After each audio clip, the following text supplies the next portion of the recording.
We just took our twins back to college over the weekend. We drove behind them because now they have their car on campus. But on our way coming back, hubby and I were listening to this gospel artist, and he was like, "Have you heard of her story, her testimony?" I'm like, "No." So he shares it with me.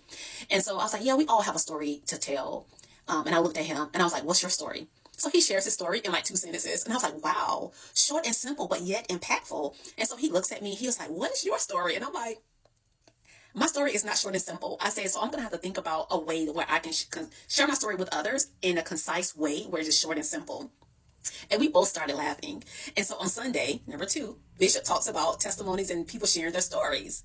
You know where I'm going with this, right? So 3, the confirmation. I'm reading this book. It's called The Hard Good. So when you hear people talking about, I've had a hard life, it's finding the good in the midst of the hard stuff. But I want to share what it says. It says, it is often for God to do a great work in and through you, showcasing a relatable struggle so someone else can see how his presence in your life is a game changer.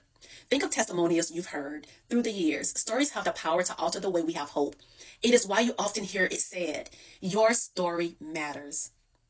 It's not just stories with details of being rescued from a wild life that God restores that touches our soul. It's also stories of radical endurance to the faith.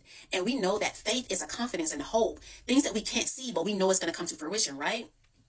Would you wait differently if you knew your story of faithfulness was going to shine a bright light on Jesus for years to come and inspire others the way David's, the lame man's, and Simeon's story inspires us?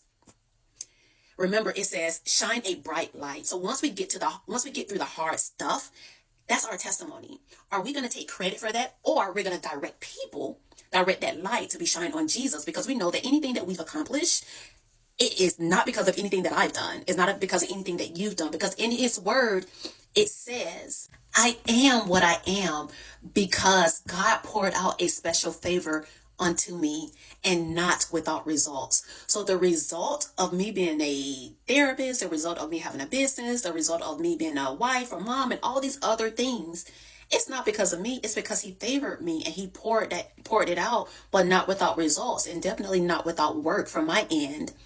So just wanted to share that with you because 3 times I'm hearing within a matter of 4 days, I'm hearing or reading about stories and testimonials. So I want you to know your story is important. Your story matters.